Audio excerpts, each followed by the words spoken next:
Hello and welcome to another episode of the James Granstrom Podcast Super Soul Model Series. Thanks for tuning in. Today's episode is all about the power of prayer.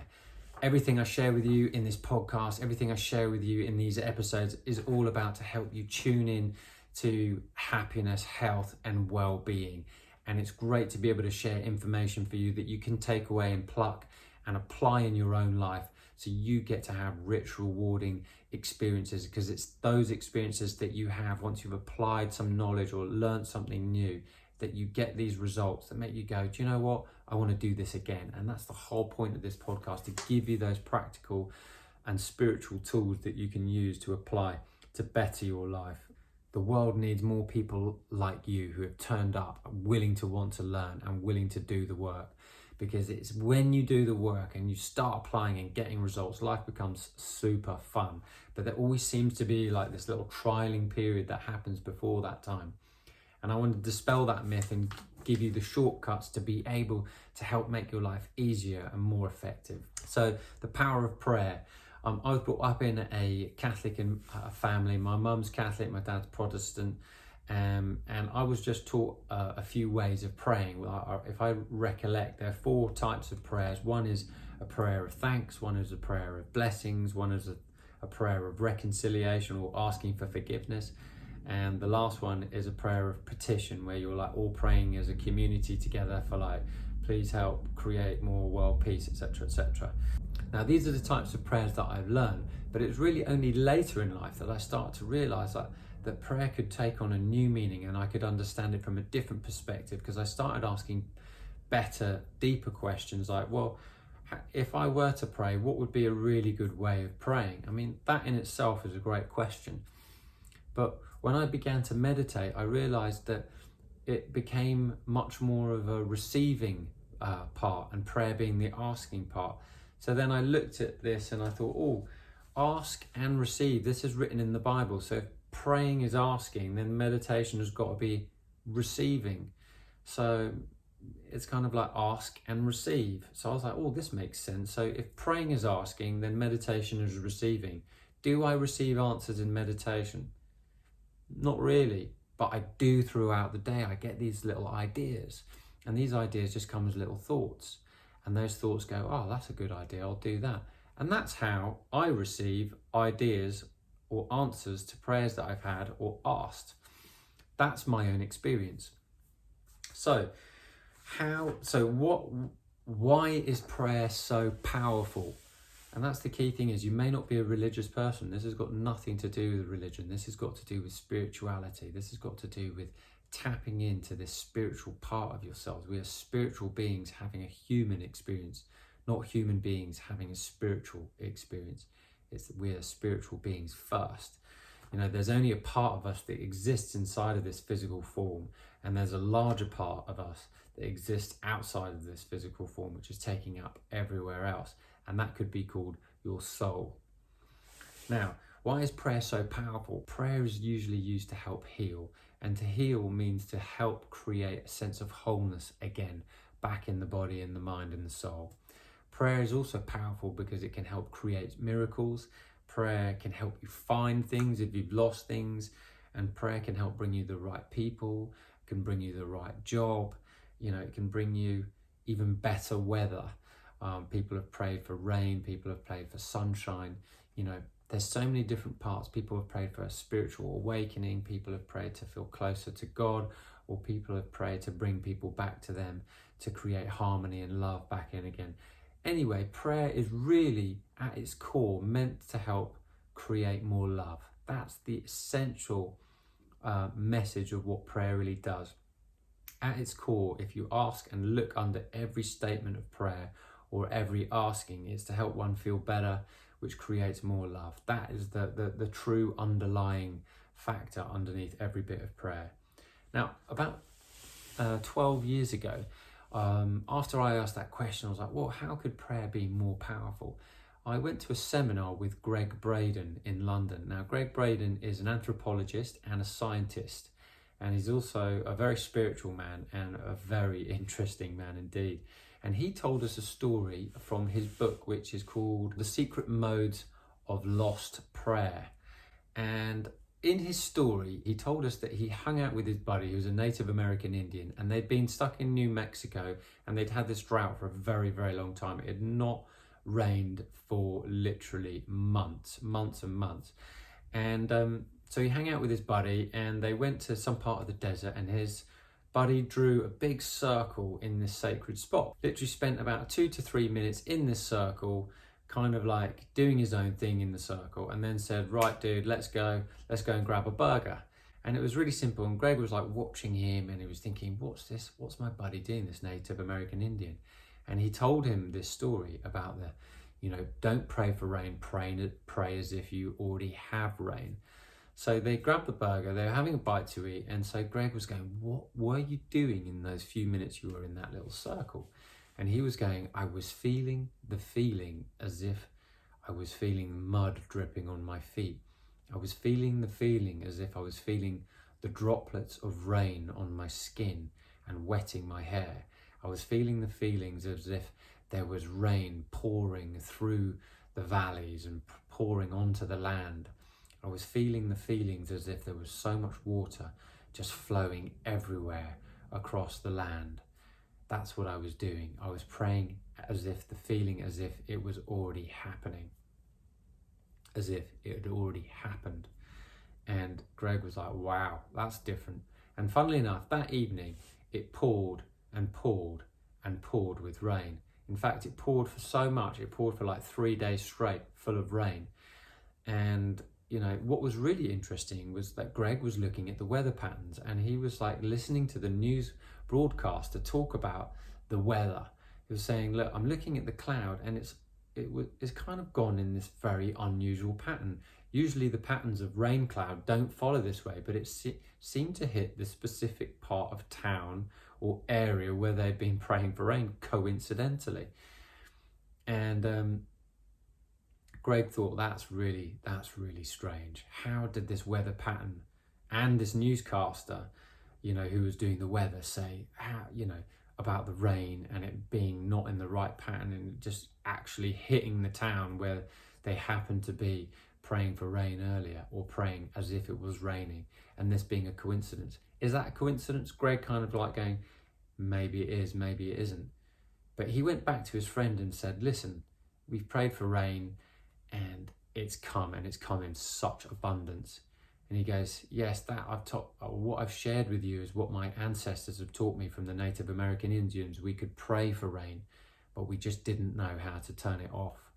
And that's why there became a great flood and so much water in that particular area over 3 days of pure heavy rainfall. But he didn't mark it off as coincidence. But Greg is a scientist, but he looked at it and going, that's too much. The correlation of the water, his buddy praying as if the rain was happening, was all happening. The odds of that were way too high.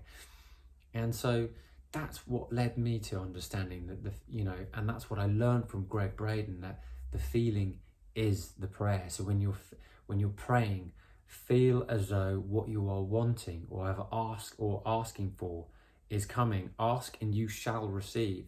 But in order to receive, you need to feel the feelings of what it feels like as if it's happened or happening right now. If you're praying for something that hasn't happened yet, then it can't happen because you are not on the same vibrational frequency. There are tuning forks, you get, if you pluck a string instrument, there's a correlation of resonance. If there's a G, there can be another G in the room, another string will ring if there's G. And that's exactly the same as what happens in the universe. The universe is based on resonance. And if you are praying as if the rain is falling, then what happens is that it will come in absolute abundance if you are feeling the feelings as if there's rain on your feet, rain on your skin, rain on your hair. Now, as I'm talking about this, I'm actually imagining being plenty of rain. So I'm conscious that maybe I'm affecting the quantum field with this as well. I've had this in my own experience, in my own funny ways, praying for sunshine. My birthday's in February. I prayed for sunshine in February on my birthday. Usually it's a very wet, rainy, a cold month here in the UK. I remember one year when we had like a balmy 21 degrees in February last year, 2019, and I was like, wow, this is incredible. Is that going to happen all the time? No. Am I going to be able to nail it every time? No, but I did do it and it did work. Now, you can call me crazy. Is this a coincidence? I don't know, but I'm just taking exactly what I learned from Greg Braden and try to apply it myself. Now, weather is one thing, but could you do it for a job? Could you do it to increase your income? Could you do it to help heal a family member? Could you do it to, improve your life in some way, shape or form? Yes, you can do it, but you have to feel the feelings now. And that's the purpose of Greg Braden's work. He's the scientist. He's the one who's looked at all these correlations and worked out all the numbers behind this being too much of a high ratio of coincidence for it to be too coincidental. Now, I know that I affect my reality. I know I affect the quantum field. But if you don't know that you're affecting life, then this is a wonderful thing to begin to practice. This is a great place to start. Can I feel the feelings of warmth and sunshine on my skin before it's happened? Yes, you can. Can you feel the feelings of well-being in your body if you've got an ailment? Yes, you can, but that takes extreme focus. Can you begin to feel what it feels like to feel really abundant and have a really wonderful life? Can you feel that even though it might not be your reality right now? Yes, you can, but that takes true focus. And that is how you pray effectively. Now, another thing I want to share about is another type of prayer, which is called the prayer of blessings.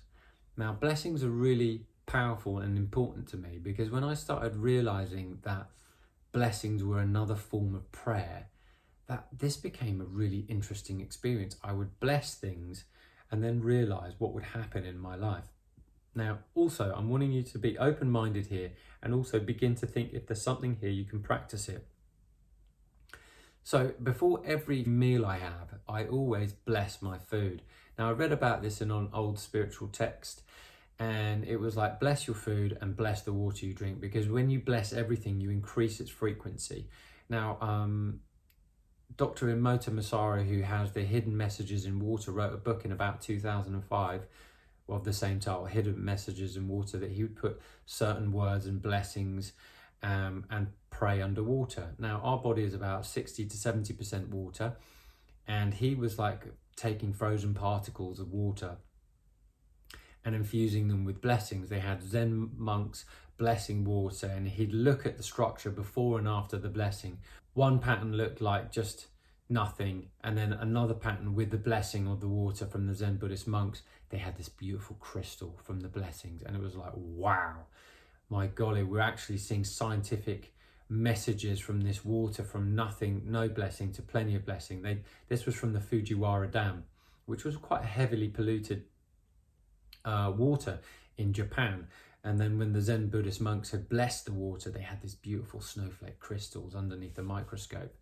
And that's absolutely fascinating. And he's got a whole book and whole case studies on it, from music through to blessings, through to words on water. And that's absolutely fascinating. Go check out that book, get educated, have a look at it, and realize that you are made up of water as well. There's a great film called What the Bleep Do We Know? And it talks a lot about that in this film. I think it's a documentary from about 2004. But if you're interested, go check that out. I think it's on YouTube now as well. But it's super interesting to realize that your blessing of your food and your water can change the structure, the energetic structure of the water.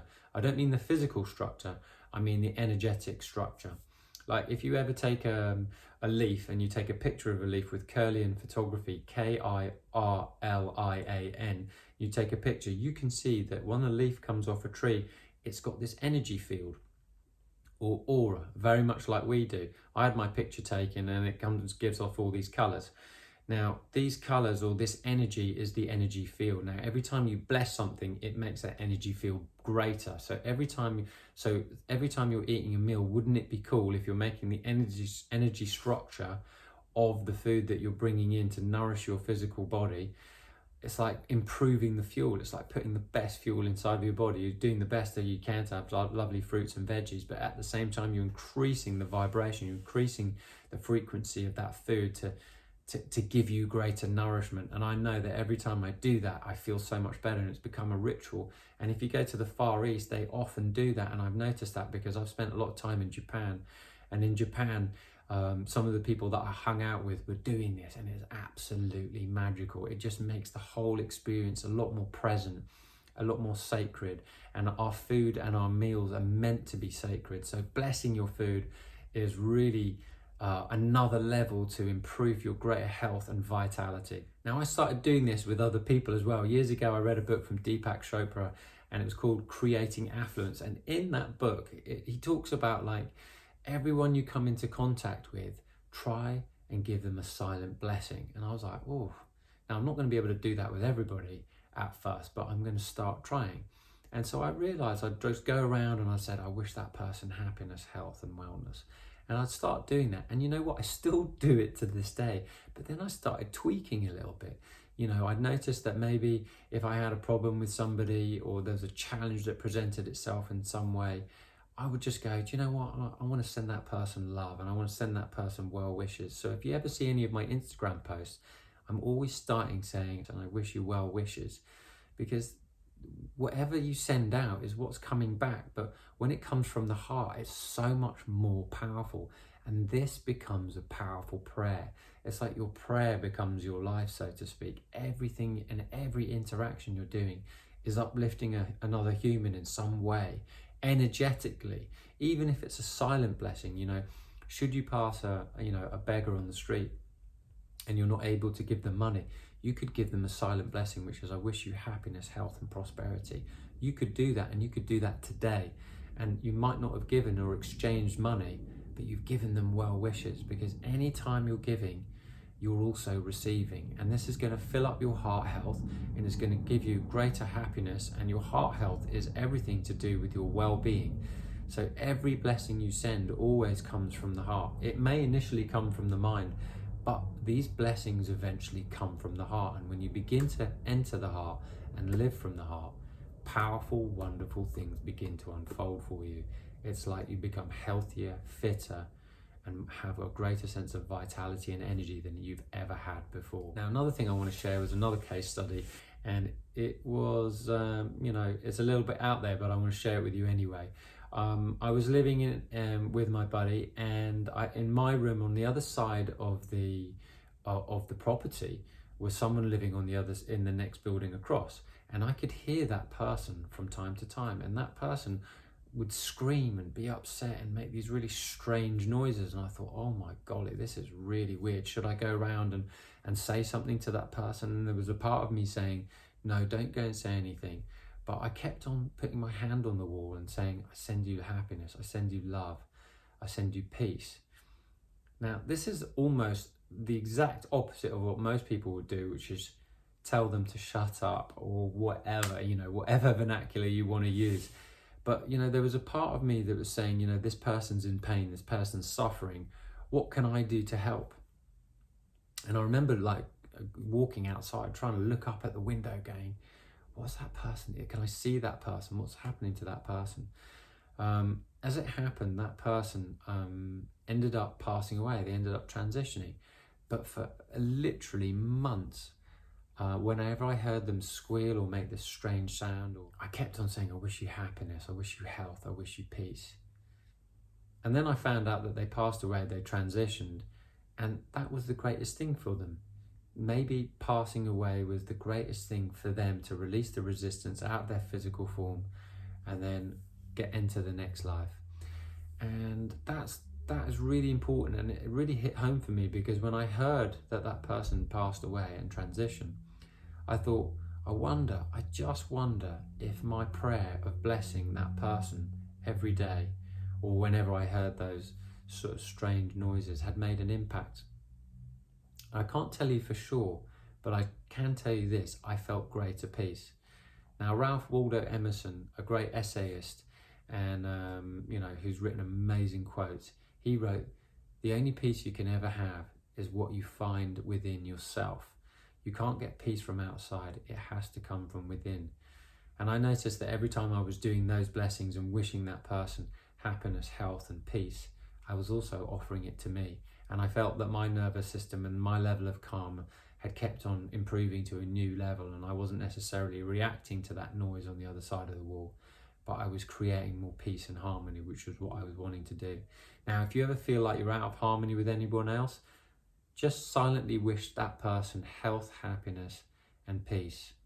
Wish that person what you'd wish for yourself, because prayer is unifying. The power of prayer is one of unity. It's not something that's outside of yourself. If you think that someone's outside of yourself or external from you, your thoughts, although that they can't necessarily be physically transform something, it can mentally, emotionally, and intangibly affect other people. So when you send someone a wonderful thought of prayer, of well wishes, of happiness, peace, abundance, prosperity, you're also doing it for yourself. So whatever you want to do to improve yourself or your country, your nation, your community, your family, send those well wishes to those people or to that nation or to the world. Feel it as if it's helping and making an impact, and then your prayer is actually helping in a tangible way. And you might not be able to see it immediately, but you might start to see the little effects that it brings to you and your emotional well-being, because your emotional well-being creates this sense of stability and security. And most of the world is constantly reacting to things instead of creating things. And the power of offering blessings and prayer helps create a new earth. And if we are going to be part of this new earth, you have to have this understanding that you are making an impact with your thinking and your feeling and from your heart energy. And most people are in their heads, and we need to get out of our heads and get into our heart and realize that there's this sense of unity within us that is making a profound impact in life around us. Now, I just want to wrap up and be able to share with you ways in which prayer can be done very, very effectively. Feel it as if it's done, like that story from Greg Braden and his buddy, the Native American Indian. Feel it as though it's done. So he was feeling the rain on his foot. He was feeling the mud on his feet whilst he was praying for rain, whilst he was praying as if the rain was happening. So if you're praying for sunshine, pray as if you can feel the sunshine on your skin. Pray as if you can feel that you're sunbathing and having a lovely day and you're looking at blue sky. Pray as if you're feeling warmth in your home. Pray for that. Write it down. Now, there's another case study I want to tell you in a little second, but when you write things down, when you write a prayer down of something that you want, it causes you to focus. And when you focus, sometimes you get this feeling, and that feeling is the prayer, like Greg Braden's saying. So when you write things down in the present tense, universe, orchestrate a beautiful, good feeling day. This creates this emotion within you, and in this emotion, you're creating the prayer, which is a good feeling day. Now, if you sit down to visualize, and I'm going to do another podcast about visualization soon. I did one a few weeks ago about having a vision for your life is so important. But as you visualize and you're creating good feeling emotions, your body doesn't know the difference between it thinking it as if it's happening right now or whether you've actually done it. The mind is impartial. It doesn't care. It just wants to replicate the emotions and feelings that you're having in the present moment. And it will send back to you that which is of its same frequency or resonance, meaning whatever you're thinking and feeling right now is going to be mirrored back to you. So if you're thinking and feeling of a wonderful life, you're thinking of feeling of having an enjoyable, happy home and family, you're thinking of robust health, well-being and vitality, you're thinking you've got a really outstanding, successful business that's incredibly satisfying, you're thinking of having wonderful holidays and overflowing abundance and prosperity in your life. Feel as though that this is happening right now. That feeling that you're cultivating creates the prayer, which is the powerful prayer in action, which the universe will develop and send back to you that which you are feeling. And also, I firmly believe in affirmations, which is asking questions as if it already is done. By the way, guys, I'm going to start laughing right now because I was talking about the rain earlier and now it's raining outside my window. Now, is that a coincidence? I do not know, but I did start to feel and think about the rain on my feet as I was telling that story. So be careful of the stories that you think and tell, because they do bring about the subtle effects of things later on. So it's very important that what your story is, that you're emanating a good feeling story, because you will create more of that. Talk as though you are healthy, feel as though you're healthy, and you'll increase more health and vitality in your life. Okay, the other thing that I want to talk about was the affirmations, which is asking fantastic questions. I love Noah St. John's work about asking amazing questions, because in the Bible it says, to he who has, more shall be given, which is basically saying, to he who says he has enough, more shall be given. To he who says he doesn't have enough, more shall be taken away. So for instance, if we're looking at the drought, for instance, with the Native American Indians and Greg Braden's story, they were talking about the drought, and so drought kept on persisting. But when they started feeling the rain, that's when the rain came. And that becomes really, really interesting, because you can affect the quantum field with your feelings, your thoughts, which create the feelings, which is the prayer. So that's why I love affirmations, because they make you come from the position like you have the well-being, you have the health, you have the success, you have the prosperity, you have the wonderful relationship, you have fulfilling career and fulfilling life. You have your family are doing fantastically, the people you care about are doing really well. That's why asking a really good question will always give a good answer, and asking bad questions brings the bad answers. So always ask the better questions, because that is a thought seed or a prayer in action.